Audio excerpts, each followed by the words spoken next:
මම දැක මේ ළඟදී වීල් එක ගහලා තියෙනවා පිටිපස්සේ මෙන්න මෙහෙම. මේ මට මම වෙන්න මේ හොඳටම ඇති. මට ඌ වෙන්න තව ටිකක් මදි. හරිද? ඒක ඇත්තද නැද්ද? ඇත්ත.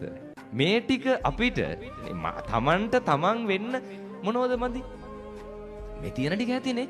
මේ ටික ඇති තමන්ට තමන් වෙන්න. ප්‍රශ්නේ තියෙන්නේ කොතනද?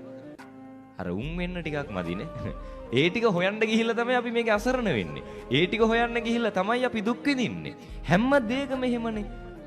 ගෙදර වුණත් වේවා, කන කෑමක වුණත් වේවා, අඳින ඇඳුම වුණත් වේවා, තමන්ගේ පෙනුම වුණත් වේවා, හැම දෙයකම ඇයි අපි විඳවන්නේ? තමන් නිසා නෙවෙයි, අනුන් නිසා. අද ඉඳන් සතුටින් ඉන්න පුළුවන් මේක තේරුම් ගත්තොත් නේ. මං කියන්නේ මේක තේරුම් අරගෙන හෙට ඉඳන් මැටි ගෙදර හොඳයි කියලා ජීවිත කාලේ මැටි ගෙදර ඉන්න නෙවෙයි හොඳද? හරිද? මේවා මේ තේරුම් අරගන්නවා කියන්නේ හොඳ එහෙනම් හෙට ඉඳන් මැටි ගෙදරකට ගිහිල්ලා පොල් සම්බුලුයි බතුයි කාලා ඉන්නවා.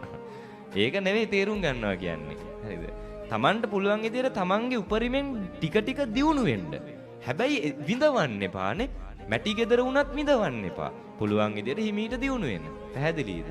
ඒ නිසා තමන් කරගන්න ටික ගැන හිතලා තමන් සතුටු වෙන්න. එහෙම වුණොත් අපේ මිනිස්සු මං හිතන්නේ මෙච්චර දුක් විඳින එකක් නැහැ. මෙච්චර ඉක්මනට වයසට යන එකක් නැහැ. මෙච්චර ඉක්මනට ලෙඩ රෝග හැදෙන එකක් නැහැ. හරි සතුටින් නිදහසේ ඉඳී. අනුන්ගේ වැරදිම පස්සේ හම්බවගෙන යන එකකුත් නැහැ.